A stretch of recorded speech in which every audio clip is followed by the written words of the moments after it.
যে বাংলাদেশটাকে চালাইতেছেন আপনারা তিনজন, যে সমন্বয়ক উপদেষ্টা পরিষদে আছেন সেই তিনজন এবং আপনি এবং জনাব হাসনাত আব্দুল্লাহ, আপনারা পাঁচজন যদি ধরে নেই তাহলে এই যে কি জানি বলে নাগরিক কমিটির জনাব পাটোয়ারি, জনাব আক্তার, তারাও কিছুটা কিছুটা সরকার চালাচ্ছেন। আপনারা সব জায়গায় সালিশ মোকদ্দমা করতেছেন, আপনাদের কথায় আপনারা বদলি করতেছেন, আপনাদের কথা আমি যা শুনি আর কি এইগুলি কি মিথ্যা? মানে উপদেষ্টাদের মধ্যে অনেকে এইটি দেখতেছে যে আপনারা যেটা বলতেছেন, আপনারা যেদিকে যাইতেছেন দেশটা সেদিকেই যাচ্ছে। ব্যাপারটা এরকম না। পারসেপশন আমরা দেখতে পাচ্ছি যে আপনারা রাজনৈতিক দল করবেন, রাজনৈতিক দল করার জন্য আপনাদের টাকা দরকার হবে। বিভিন্ন জায়গা থেকে আপনাদের টাকার অন্য রাজনৈতিক দলগুলোর সাথে যদি আপনাদের মাঠে মোকাবেলা করতে হয় তাহলে আপনাদের টাকা লাগবে। টাকা লাগার জন্য আপনারা বিভিন্ন জায়গা থেকে চাঁদা নিচ্ছেন। কখনো সেই চাঁদা গাড়ি হয়ে আসছে, কখনো সেই চাঁদা বাড়ি হয়ে আসছে, কখনো রূপায়ণ টায়ার আপনাদের অফিস হয়ে আসছে, কখনো আপনার কম্বল হয়ে আসছে সার্ভিস, কখনো আসিফ মাহমুদের হেলিকপ্টার হয়ে আসছে। তো ওই যে চাঁদার অংশটুকু আপনারা পাচ্ছেন, সেটা পাইতে হলে আপনাদের কিছু না কিছু কাজ করে দিতে হবে। সেই কাজগুলো আপনারা করতেছেন। এইটা হচ্ছে পারসেপশন, এটা হচ্ছে আপনাদের বিরুদ্ধে অভিযোগ। যদি আপনি বলেন বা কেউ কেউ এটা অভিযোগ হিসেবে দেখতে চান না, কেউ কেউ মনে করেন যেটা ঠিকই আছে, এটা নিয়ে আমরা আপনার সাথে একটু কথা বলবো। আপনারা নির্বাচন চান না, এটাই আমাদের ম্যান্ডেট, সেটা একটা আওয়ামী প্রবণতা, অন্যান্য আওয়ামী প্রবণতাও আপনাদের মধ্যে দেখেছেন কিনা। আমি ওই প্রশ্ন করেছিলাম যে আপনাদের কাজ মাঝে মাঝে আমার কাছে খুবই আওয়ামী লীগের মতো মনে হয়। পুরো ব্যাপারটা ধরে যদি একটু বলেন। যেমন ভাই এক্সাম্পলটা দেন, আপনার লাস্ট কথা একটা যে এক্সাম্পল, যেমন আওয়ামী লীগ পছন্দ করতে না তাদের বিরুদ্ধে কোনো কিছু লেখা হলে, আওয়ামী লীগ কোনোদিন পছন্দ করতে না তাদেরকে কেউ সমালোচনা করলে, আওয়ামী লীগ খুবই বিভিন্ন জায়গায় গিয়ে এই হুমকি দিত, আমরা যেটা বলবো সেটাই হবে। আওয়ামী লীগ বলতো যে ভোটের দরকার নাই, উন্নয়ন আসে। এই সরকারের মধ্যে থেকে অনেকে বা সরকারের সমর্থক অনেকে এটা বলতে চায় যে নতুন করে নির্বাচনের দরকার নাই, আগে আমরা সংস্কার করবো, আমাদের এইটাই ম্যান্ডেট, গণঅভ্যুত্থানে আমাদের ম্যান্ডেট। তারপরে বিভিন্ন সময় বিভিন্ন জায়গায় যে একটা আছে না, একটা তর্জনী উঁচায়া, তর্জনী নির্দেশ করা, উই আর দে করা, এইটা আওয়ামী লীগের যে জায়গা থেকে আমরা যে 15 বছর যে রক্তাক্ত অভিজ্ঞতার বা যে বিভ্রান্তির মধ্যে আমরা ছিলাম, যে বঞ্চনার মধ্যে আমরা ছিলাম, সেটাও আমরা আসলে অনেক সময় আমি প্রত্যক্ষ করি। আপনি চাইলে আপনাদের আলাদা আরো অনেক উদাহরণ দিতে পারি। ভাই শুনুন, একটা জিনিস আপনাকে বলি, সবচেয়ে বড় কথাটা হচ্ছে আমি আপনার সাথে সম্পূর্ণ দ্বিমত করি এবং এই কথাটা আমার কাছে মনে হয়েছে খুবই জেনারেলাইজড একটা কথা।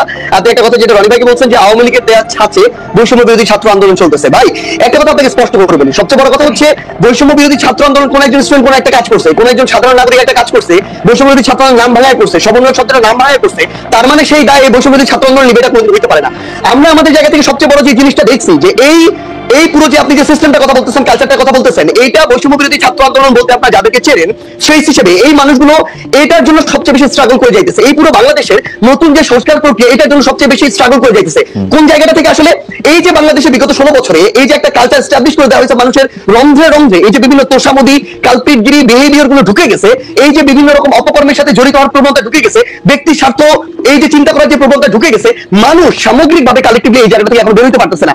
মানুষ এখন প্রত্যেকদিন 100টা তদবির নিয়ে আসে। মানুষ এখন তাদের জায়গা থেকে নিজেরটা দেখে শুধুমাত্র যে আমি ট্রান্সফার নিয়ে আজকে যদি ভোলা থেকে ঢাকায় যাই আমার ফ্যামিলি একটু ভালো থাকবে, কিন্তু ঢাকার যে ফ্যামিলিটা বরিশালে যাবে তার কি হলো সেটা মানুষ চিন্তা করে না। আপনি যদি আজকে দেখেন এই পুরো বাংলাদেশের যে রাজনৈতিক দলগুলো, এই দলগুলো বিগত অর্ধ শতাব্দী ধরে যে পলিটিক্যাল কালচারটা প্র্যাকটিস করে আজকের এই অবস্থানে আসছে, এই অভ্যুত্থানের পর ওই পলিটিক্যাল কালচার থেকে ওই পলিটিক্যাল দলগুলো বের হইতে পারে না, তার রাজনৈতিক নেতৃবৃন্দ বের হইতে পারে। ভাই শেষ করি ভাই, আমরা তো চোখের সামনে থেকে দেখতেছি, আপনাকে বলি ভাই, আপনি তো বাইরে থেকে দেখতেছেন, আমরা চোখের সামনে থেকে দেখতেছি। আপনাকে বলি আজকে এই যে এত এত রক্তের উপরে দাঁড়িয়ে, খুনের হত্যার উপরে দাঁড়িয়ে, লাশের উপরে দাঁড়িয়ে এই যে সরকার, আমরা তো সরকার সরাসরি নাই, কিন্তু আমরা সরকারকে দেখতে পাচ্ছি, মাঠকে দেখতে পাচ্ছি। আমাদের সবচেয়ে বড় যে সুবিধাটা হয়েছে, মানুষের না আসল চরিত্রটা আমরা দেখতে পাচ্ছি।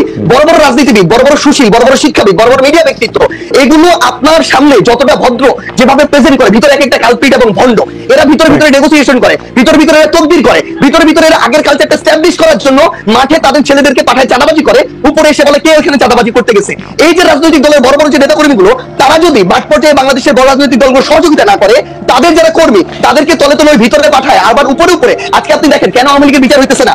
আওয়ামী লীগের বড় বড় নেতাকর্মীগুলোকে শেল্টার দিয়ে রাখছে। আমি বলি জেলা আওয়ামী লীগের সাধারণ সম্পাদক সভাপতিকে শেল্টার দিচ্ছে জেলার অন্য কোনো বড় রাজনৈতিক দলের সভাপতি সাধারণ সম্পাদক। This is the bitter truth. এই শেল্টার দিতেছে টাকার বিনিময়ে, এই শেল্টার দিতেছে ম্যান পাওয়ারের বিনিময়ে, অথবা এটা চিন্তা করতেছে আজকে থেকে 5-10 বছর পর তার যদি খারাপ আসে সে তাকে সেটা দিবে।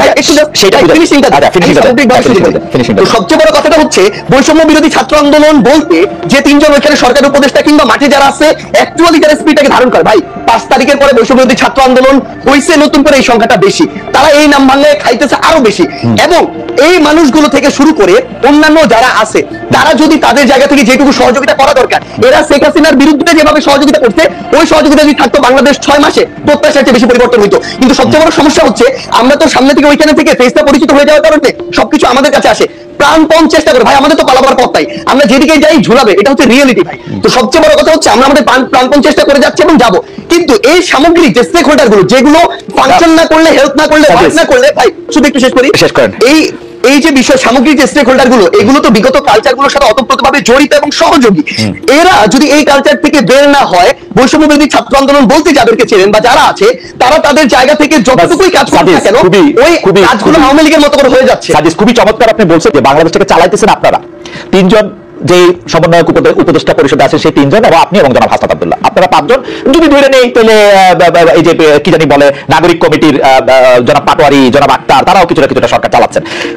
আপনারা সব জায়গায় সালিশ মোকদ্দমা করতেছেন, আপনাদের কথায় আপনারা বদলি করতেছেন, আপনাদের কথা আমি যা শুনি আর কি, এইগুলি কি মিথ্যা? মানে উপদেষ্টাদের মধ্যে অনেকে এইটি দেখতেছে যে আপনারা যেটা বলতেছেন, আপনারা যেদিকে যাইতেছেন দেশটা সেদিকেই যাচ্ছে। ব্যাপারটা এরকম না। মানে পারসেপশনে আমরা দেখতে পাচ্ছি যে আপনারা রাজনৈতিক দল করবেন, রাজনৈতিক দল করার জন্য আপনাদের টাকা দরকার হবে। বিভিন্ন জায়গা থেকে আপনাদের টাকার অন্য রাজনৈতিক দলগুলোর সাথে যদি আপনাদের মাঠে মোকাবেলা করতে হয়, তাহলে আপনাদের টাকা লাগবে। টাকা লাগার জন্য আপনারা বিভিন্ন জায়গা থেকে চাঁদা নিচ্ছেন। কখনো সেই চাঁদা গাড়ি হয়ে আসছে, কখনো সেই চাঁদা বাড়ি হয়ে আসছে, কখনো রূপায়ণ টায়ার আপনাদের অফিস হয়ে আসছে, কখনো আপনার কম্বল হয়ে আসছে সার্ভিস, কখনো আসিফ মাহমুদের হেলিকপ্টার হয়ে আসছে। তো ওই যে চাঁদার অংশটুকু আপনারা পাচ্ছেন, সেটা পাইতে হলে আপনাদের তো কিছু না কিছু কাজ করে দিতে হবে। সে কাজগুলি আপনারা করতেছেন। এইটা হচ্ছে পারসেপশন, এটা হচ্ছে আপনাদের বিরুদ্ধে অভিযোগ।